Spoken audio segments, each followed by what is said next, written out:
Hello बच्चों। Hello बच्चों, कैसे हैं आप लोग? आशा करता हूँ अच्छे होंगे। इसके पहले वाली वीडियो में हम लोगों ने पढ़ा हुआ है ह्यूमन आई का हमने पढ़ा है पार्ट 1।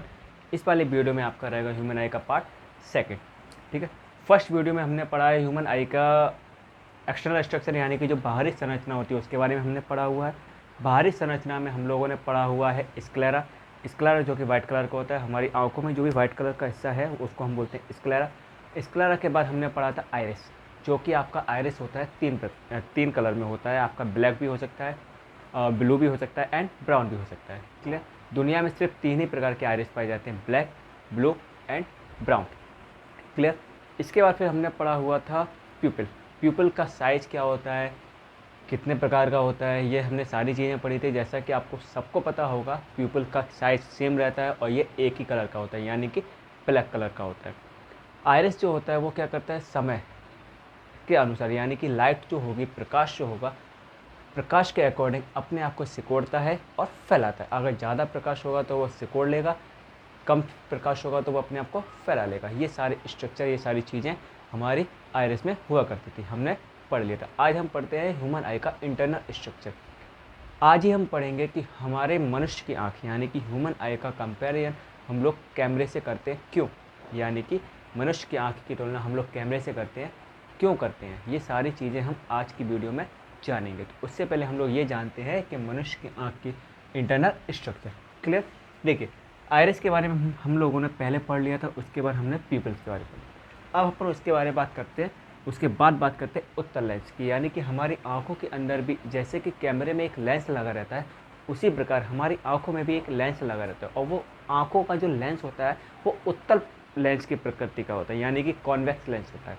कॉन्वेक्स लेंस होता है। आपको पता होगा, आपने 10th क्लास में पढ़ा होगा कि लेंस जो होते हैं वो कहते हैं लाइट को रिफ्रैक्ट करते हैं। रिफ्लेक्ट नहीं, रिफ्रैक्ट करते हैं, यानी कि अपने अंदर से लाइट को जाने देते हैं। यानी कि उनकी जो सरफेस होता है वो होता है चिकना होता है। इसीलिए हमारी आँख में ऊपर से जो उत्तल लेंस होता है उसका रिफ्रैक्स इंडेक्स वैल्यू, यानी कि हमारी आंखों के अंदर जो रिफ्रैक्स इंडेक्स वैल्यू होगी, लेंस की रिफ्रैक्स इंडेक्स वैल्यू होती है वो 1.4 होती है। याद रखना, हमारी आंखों के अंदर जो उत्तल लेंस होगा उसकी रिफ्रैक्स इंडेक्स वैल्यू होगी वो होगी 1.4। क्लियर। तो आपका जो उत्तल लेंस होता है आंखों का, वो उत्तल लेंस जिन कोशिकाओं, यानी कि जिन मसल्स या जिन मांसपेशियों के द्वारा बंधा होता है, यानी कि पकड़े होती है जो मांसपेशियाँ उस लेंस को, उस मांसपेशियों को हम लोग बोलते हैं क्लेरी मसल्स, यानी कि क्लेरी मांसपेशियाँ। क्लेरी मांसपेशियाँ ऊपर भी होंगी और नीचे भी होंगी। ये दोनों ही मांसपेशियों के द्वारा लेंस पूरी तरह से बंधा होता है, यानी कि ज़रूरत के हिसाब से ये मांसपेशियाँ लेंस को खींच के छोटा करती हैं और बड़ा करती हैं। क्लियर। जैसे कि अगर आपने देखा होगा, किसी भी चीज़ को अगर अपन खींचते हैं तो वो पतली होती है, और नहीं खींचते वापस रखते हैं तो वो मोटी हो जाती है। उसी प्रकार जब हम लोगों को बाहर बहुत दूर की चीज़ देखनी होती है, फॉर एग्ज़ाम्पल अगर मुझे 40 मीटर से दूर की चीज़ देखनी होती है, या फिर कुछ गहरी चीज़ देखनी होती है, स्पेशली अगर मैं बोलूँ तो कोई चीज़ बहुत ज़्यादा गौर से देखनी होती है, तो उसके लिए मैं अपनी आँखों को फाड़ के देखूँगा। मैं या आप लोग जो होते हैं वो आँखें बड़ी करके देखते हैं। जब हम आँखें बड़ी करके देखते हैं तो जो आपकी क्लेरी मसल्स होती है वो प्रेशर करती है लेंस को खींचने का। लेंस को खींचने का जब वो प्रेशर करेंगी तो लेंस पतला होगा कि नहीं होगा? और अगर लेंस पतला होगा तो लेंस के अंदर जो लाइट जाएगी वो अच्छे से जाएगी, और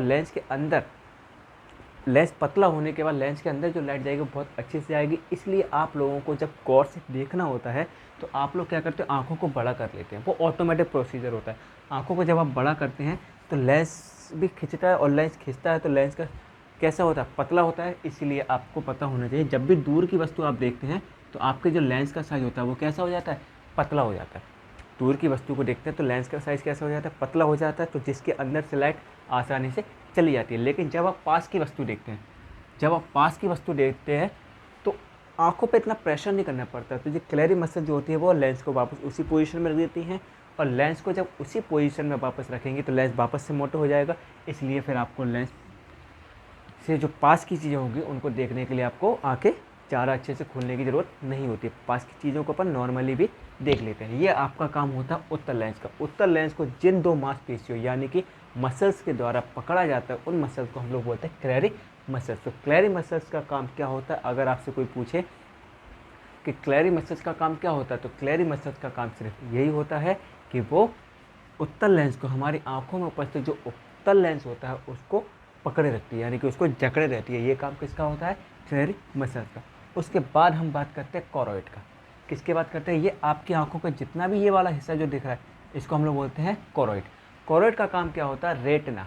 आपकी आंखों के जस्ट पीछे का जो हिस्सा होगा, यानी कि ये जो आपको जितना भी इतना हिस्सा दिख रहा है ना, ये पूरा हिस्सा, ये जो पूरा हिस्सा होता है, इस पूरे हिस्से को हम लोग बोलते हैं रेटिना। अब आप बोलेंगे सर रेटिना का काम क्या होता है? तो रेटिना का काम सिर्फ वो होता है, जैसे कि आप लोगों ने एक प्रोजेक्टर देखा होगा, प्रोजेक्टर में इमेज बनी रहती है। जैसे ही प्रोजेक्टर को हम ऑन करते हैं तो प्रोजेक्टर को अपन दिखाने के लिए किसी पर्दे की आवश्यकता होती है। तो जैसा पर्दा होगा आपको पिक्चर उतनी अच्छी दिखाई देगी। जैसे कि अगर मैं बोलूँ कि यहाँ पे कोई दीवार है, दीवार पे अगर मैं प्रोजेक्टर को ऑन करूँगा तो उसकी इमेज इतनी क्लियर दिखाई नहीं देगी। या फिर किसी पर्दे को आपने देखा होगा, टॉकीज़ वगैरह में देखा होगा, सिनेमा घर में। अब तो खैर डिजिटल वाले हो गए हैं। जो पर्दे वाली हुआ करती थी तो पिक्चर क्वालिटी क्लियर नहीं आती थी, तो हम लोग कहते थे कि पर्दा गंदा है। तो एक्चुअली पर्दा गंदा नहीं है, वो क्या है? पर्दा गंदा नहीं है, उसकी कभी कभी क्या होती है, क्वालिटी भी गंदी आती है। लेकिन अगर मैं इसकी बात करूँ तो आपकी जो आँखों से उत्तल लेंस बनता है, उत्तल लेंस से जो लाइट जाएगी, इमेज बनेगी, तो वो सारी जो इमेज बनती है वो कहाँ बनती है? आपकी रेटिना पे। आपकी जो इमेज बनेगी वो सारी कहाँ पे बनेगी? रेटिना पे। याद रखना, अगर कोई आपसे बोले कि आपकी आंखों की जो इमेज बनेगी वो कहाँ पे बनेगी, तो आप हमेशा बताना कि इमेज हमेशा कहाँ बनेगी? हमारी रेटिना पे। और आप बताइए कि प्रोजेक्टर का जब भी अपन को, प्रोजेक्टर पे जब भी हम किसी चीज़ को देखते हैं, इमेज को देखेंगे, तो प्रोजेक्टर साफ़ होना चाहिए कि नहीं होना चाहिए? तो याद रखना, रेटिना है, रेटिना का जो भी पर्दा है, एक प्रकार से ये पर्दे का काम करता है। तो रेटिना का जो पर्दा होगा वो हमेशा कैसा रहेगा? साफ़ रहेगा, यानी कि वाइट कलर का रहेगा। तो कोरोइड जो होगा, कोरोइड जो होगा वो रेटिना को क्या प्रदान करने का काम करता है? रक्त, यानी कि ब्लड वगैरह। आपकी आंखों में जो ब्लड वगैरह रहेगा, मसल्स यानी कि पोषक तत्व होते हैं, जो इम्यूनिटी वगैरह होते हैं ना, न्यूट्रिशन टाइप के होते हैं, उन चीज़ों को भी प्रदान करने का काम किसका होता है? कोरोइड का होता है। तो अगर मैं आपसे पूछूं या आपसे कोई और भी पूछे कि कोरोइड का काम क्या होता है, तो आप बोलोगे कोरोइड का जो काम होता है वो रेटिना को रक्त यानी कि ब्लड और ज़रूरी चीज़ें जैसे कि न्यूट्रिशन टाइप के होते हैं ना, उन चीज़ों को देने का काम होता है। ये किसका काम होता है? कोरोइड का काम होता है। कोरोइड के काम होने के बाद फिर अपन बात करते हैं ब्लाइंड स्पॉट की। ब्लाइंड स्पॉट का काम क्या होता है? देखिए, ब्लाइंड स्पॉट का काम होता है, एक ऐसा पॉइंट होता है ये हमारी आंखों में जहाँ पे प्रकाश नहीं जाता है। प्रकाश यानी कि लाइट नहीं जाएगी। फॉर एग्जांपल आपने देखा होगा ब्लैक होल। ब्लैक होल एक ऐसी जगह है जहाँ पे कोई भी प्रकाश नहीं जाता है, इसलिए उसको हम क्या बोलते हैं? ब्लैक होल बोलते हैं। ऐसे हमारी आंखों में एक ऐसा पॉइंट भी होता है जहाँ पे बिल्कुल भी लाइट नहीं जाती है, उस जगह को हम लोग बोलते हैं ब्लाइंड स्पॉट। क्लियर? अब देखिए, आपकी आंखों में जो नीचे का हिस्सा है, यहाँ पे जो है उत्तल लेंस के बाहर जितना भी लिक्विड भरा रहता है, यानी कि कॉन्वेक्स लेंस के बाहर जितना भी लिक्विड भरा रहता है उसको हम बोलते हैं एक्वस ह्यूमर, हिंदी में जिसको हम बोलते हैं नेत्रोड। एक्वस नेत्रोज ह्यूमर जो होगा वो आपका क्या करता है? लेंस की रक्षा करता है। फॉर एग्जांपल, अगर आपको आँखों से आगे, आपकी आँखों के आगे से कोई चोट वगैरह लगती है, तो वो जो एक्वस ह्यूमर जो वो है ना लिक्विड, वो आपकी आंखों के जो लेंस होता है उसकी क्या करता है? प्रोटेक्शन करता है। यानी कि लेंस की रक्षा कौन करता है आपका? हिंदी में अगर आपसे कोई पूछे कि लेंस की रक्षा कौन करता है, तो आप बोलोगे नेत्रोज, और अगर इंग्लिश में पूछे तो आप एक्यूरेस ह्यूमर। क्लियर? अब लेंस के अंदर का जो भी हिस्सा वहाँ पर होता है विट्रस, विट्रस ह्यूमर। ये जो होता है वो आपकी आंखों को गोलाई देने का काम करता है। ये भी एक प्रकार का लिक्विड होता है। यहाँ पे जो लिक्विड भरा हुआ है ये भी एक प्रकार का लिक्विड होता है, विट्रस ह्यूमर, जो कि जिसको हम लोग बोलते हैं कांचाप। क्या बोलते हैं जिनको हम? कांचाप। कांचाप का काम क्या होता है? आपकी आंखों की जो गोलाई होती है, आपकी आंख जितनी भी गोल दिखती है लोगों की आंखें, तो उसकी आंखों में जो भी लिक्विड भरा होता है वो कांचाप लिक्विड भरा होता है, जिससे कि आपकी आंखें कैसी होती है? गोल होती है। कभी कभी आपने देखा होगा किसी की आंख में चोट वगैरह लग जाती है, चोट लगने के बाद क्या होता है कि आंख में से लिक्विड जो होता है पानी से बाहर बह जाता है। पानी से जब आंखों से बाहर बह जाता है तो वो उसकी आंख कैसी होती है? बिल्कुल पिचक जाती है। उसकी जो आंख होगी वो बिल्कुल क्या हो जाएगी? पिचक जाएगी। और अगर पिचक गई है तो फिर उसकी आंख पूरी तरह से ख़राब हो जाती है। तो आपको बेसिकली 2-3 चीज़ें याद रखने वाली है इसमें। सबसे पहले तो आपको ये याद रखना पड़ेगा कि उत्तल लेंस जो होगा उत्तल लेंस को पकड़ने वाली मसल्स का नाम क्या होता है? तो आप लोग क्या बताएंगे? Calorie muscles. उत्तल लेंस के बाहर यानी कि उत्तल लेंस की रक्षा करने वाले लिक्विड का नाम क्या होता है? तो आप बोलोगे नित्रोड यानी कि एक्वस ह्यूमरस, ठीक है। और आप बोलोगे आंखों को गोलाई प्रदान करने वाले लिक्विड का नाम क्या होता है? तो क्या होता है? विट्रस ह्यूमर यानी कि कांचाप। क्लियर। अब आप बात करते हैं ऑप्टिकल नर्व्स। ऑप्टिकल नर्व्स क्या होती है?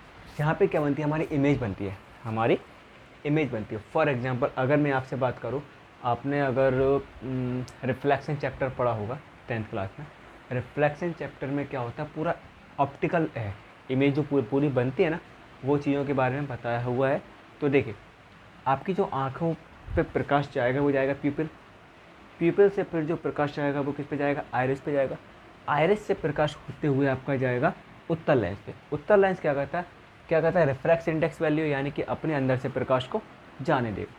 जब ये अपने अंदर से प्रकाश को जाने देगा तो इसकी जो इमेज है वो कहीं ना कहीं तो वो इमेज बनेगी, और इसकी इमेज जहाँ भी बनेगी वो कहाँ पे बनेगी? उस जगह का नाम होगा आपका रेटिना। तो याद रखना, आपकी आँखों में जिस जगह पे इमेज बनती है उस जगह का नाम होता है रेटिना, क्योंकि रेटिना एक प्रकार से पर्दे का काम करता है। आपकी आंखों में जहाँ भी इमेज बनेगी यानी कि जिस जगह इमेज बनती है उस जगह को हम लोग बोलते हैं रेटिना। और रेटिना पे जो इमेज बनेगी वो बनेगी छोटी। जो रियल वैल्यू होगी यानी कि जो भी चीज़ हम रियल देख रहे होंगे उतनी साइज़ की इमेज नहीं बनेगी। इमेज कैसी बनेगी? छोटी बनेगी और उल्टी बनेगी। यानी कि वस्तु से कैसी बनेगी? उल्टी। अगर वस्तु हमें सीधी दिखाई दे रही है तो हमारी आंखों में वस्तु कैसी दिखाई देगी? उल्टी दिखाई देगी। और वास्तविक बनेगी। वास्तविक अगर मैं बात करूँ तो रियल इमेज बनेगी। 3 चीज़ें याद रखना। किसी भी चीज़ को अपन देखते हैं तो आपकी आंखों से जो इमेज बनेगी वो कहाँ पे बनेगी? रेटिना पे बनेगी। वस्तु से छोटी बनेगी, रियल बनेगी और अपोजिट यानी कि उल्टी बनेगी। ये 3 चीज़ें याद रखना। क्लियर?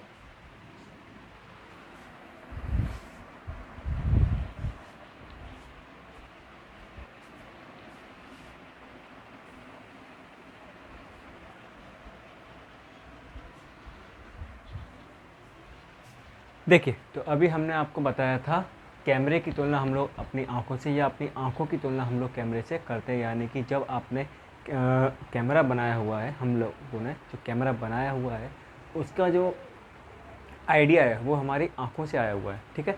तो अब हम बात करते हैं कि हमारी आँखों में जो जो चीज़ें होती हैं वो एक कैमरे में रिलेटेड चीज़ों से कैसे रिलेट करते हैं। क्लियर? स्टार्ट करते हैं। सबसे पहले हम बात करते हैं कैमरा आई। कैमरे में जो रील होती है, रील आपने देखा होगा फिल्म। कैमरे में जब तक अपन रील डालेंगे नहीं तब तक आप कैमरे में फ़ोटो प्रिंट कर नहीं सकते। आपने अगर पुराने ज़माने का कैमरा देखा होगा तो उसमें नेगेटिव बनता था। क्या बनता था? नेगेटिव। उसी नेगेटिव को हम लोग बोलते थे रील।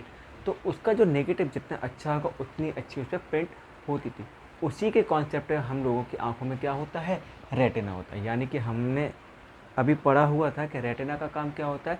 वस्तु की इमेज बनाना। वस्तु की इमेज को जहाँ हमें दिखाई देती है उसको हम लोग क्या बोलते हैं? रेटिना। तो ऐसे ही कैमरे में जहाँ पर इमेज बनती है, जहाँ पे दिखती है, उसको अपन क्या बोलते हैं? रील बोलते हैं या फिल्म बोलते हैं। आज के ज़माने में क्या हुआ? रील वाले कैमरे तो हट गए, अब सीधा क्या आ गया? मेमोरी कार्ड आ गया। तो रील की जगह हम लोग किसको रिप्लेस कर दिया हम लोगों ने? मेमोरी कार्ड से। सेकंड हमारा आता है डायफ्राम। डायफ्राम आपने देखा होगा कि आपने जब भी देखा होगा जो DSLR कैमरे वगैरह होते हैं उसमें आगे का हिस्सा होता है वो घुमाते हैं, उससे जूम भी होता है और जूम आउट भी होता है। तो वही काम होता है, जूम आउट जूम इन करते हैं। यानी कि कैमरे का जो लेंस के पहले का जो होता है यानी कि आइरिस, जिसका रिलेशन किससे होता है? आइरिस से। आइरिस आपने देखा होगा धूप रहती है, सिकुड़ जाता है, थोड़ा सा डिम लाइट होती है, फैल जाता है। उसी तरह आइरिस का जो रिलेशन है वो किसके साथ किया जाता है? डायफ्राम से किया जाता है, ठीक है। उसके बाद आता है अपर्चर। अपर्चर जो होता है वो एक प्यूपिल की तरह काम करता है। प्यूपिल क्या होता है? एक आँख का ब्लैक कलर का हिस्सा होता है जिसमें लाइट पूरी तरह से एब्जॉर्व हो जाती है। ऐसे ही हमारा जो अपर्चर होता है कैमरे में, कैमरे का अपर्चर जो होगा उसका रिलेशन होगा हमारे प्यूपिल के साथ। वैसे ही जो लेंस होता है कैमरे में, जो लेंस होता है वो मनुष्य के लेंस के बराबर होता है। यानी कि मानव नेत्र यानी कि ह्यूमन आई में जो लेंस होता है वो वाले लेंस की तुलना अपन ने किससे की है? कैमरे में लगने वाले लेंस से की है। तो ये जो 4 चीज़ें होती हैं, इन 4 चीज़ों का रिलेशन किससे किया गया है? कैमरे से किया गया है। इसी की तर्ज पे यानी कि हमारी आँख की तर्ज पे हमारा क्या बना हुआ है? कैमरा बना हुआ। उसके बाद हम लोग इसमें पढ़ेंगे बीमारियों के बारे में। हमारी आंखों में कौन कौन सी बीमारी हो जाती हैं, जैसे कि निकट दृष्टि दोष हो जाता है, दूरदृष्टि दोष हो जाता है, मायोपिया हो जाता है, फोबिया हो जाता है और मोतियाबिंद टाइप की जो चीज़ें बीमारियाँ हो जाती है वो हम लोग पढ़ेंगे बायो की क्लास में। तो बायो जब मैं पढ़ाऊँगा तो उसमें हम लोग ये बीमारी पढ़ेंगे। नॉर्मली मैं आपको वैसे ही बता देता हूँ, निकट दृष्टि दोष जो होता है उसमें क्या होता है, इंसान को दूर की चीज़ें क्लियर दिखाई देती हैं, दूर की चीज़ें क्लियर दिखाई देती हैं और पास की चीज़ें दिखाई नहीं देती है, उसको हम लोग बोलते हैं दूरदृष्टि दोष। और जिसमें पास की चीज़ें अच्छे से दिखाई देती है, दूर की चीज़ें दिखाई नहीं देती, उसको हम लोग बोलते हैं निकट दृष्टि दोष। तो इसमें याद रखना, अगर निकट दृष्टि दोष है तो हमको पास की चीज़ें तो अच्छे से दिखाई देंगी लेकिन दूर की चीज़ें अच्छे से दिखाई नहीं देंगी, और अगर दूर दृष्टि दोष है तो दूर की चीज़ें तो हमें अच्छे से दिखाई देंगी, पास की चीज़ें अच्छे से दिखाई नहीं देंगी। क्लियर? ये सारी चीज़ हमने इसमें पढ़ लिया है। चलो एक चीज़ मैं आपको और बता देना चाहता हूँ, जैसे कि हमारी जो ह्यूमन आई है,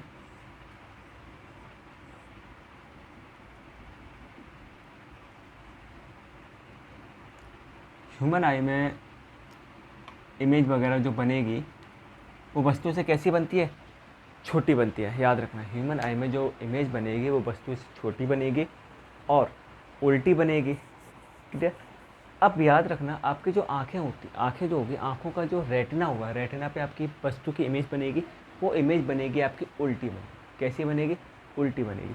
उस इमेज को सीधा करने का काम होता है, वो आपका होता है दिमाग का, यानी कि माइंड का। इसीलिए तो आपके दिमाग को क्या कहा जाता है? सीपीयू कहा जाता है। ह्यूमन बॉडी का जो सीपीयू होता है वो किसको कहा जाता है? ब्रेन को कहा जाता है। तो आपके जो रेटिना पे जो बनेगी इमेज, वो कैसी बनेगी? छोटी बनेगी, उल्टी बनेगी, बट रियल बनेगी। इन सारी चीज़ों को हमें रिमाइंड कराना। जैसे कि अगर मैंने दूसरी बार, एक बार किसी इंसान को देख लिया तो उसकी जो फ़ोटो खींच ली मेरी आंखों ने, किसको भेज दी? रेटिना को भेज दी। अब रेटिना ने ये चीज़ें किसको भेज दी? माइंड को भेज दी। अब दिमाग में तो बहुत सारा स्टोरेज है, उसने इस चीज़ को सेव करके रख लिया। सेकंड टाइम जब आपने उस इंसान को देखा, उसकी फ़ोटो फिर खींचेगा आँख फ़ोटो खींच के किसको भेजेगी? रेटिना को। रेटिना का काम क्या है? उस चीज़ को वापस माइंड में भेजेगा। फिर वहाँ पे सर्चिंग चलेगी कि यस, मैंने इसको कहीं देखा हुआ। तो ये जो सारी चीज़ें होंगी वो चीज़ें कौन कैलकुलेट करेगा? मस्तिष्क, यानी कि आपका जो ब्रेन होगा इन चीज़ों को कैलकुलेट करेगा। तो आपकी सिर्फ आँखों का काम क्या होता है कि आपकी आँखें किसी को देखती हैं, उसका इमेज बनाती हैं, इमेज छोटा बनाती हैं, रियल बनाती हैं, और उससे थोड़ा सा छोटा ही रहेगा, वस्तु से जो है वो छोटा रहेगा, रियल बनेगा बट उल्टा बनेगा। उस चीज़ों को सीधा करने का, बड़ा करने का या सोचने का ये जो सारा काम होगा वो आपका किसका होगा? मस्तिष्क, यानी कि ब्रेन का होगा। तो ह्यूमन आई में हम लोगों को इतना ही पढ़ना था। इसके बाद अगला टॉपिक देख लेंगे हम, जो भी होगा साइंस का टॉपिक रहेगा। Okay, clear.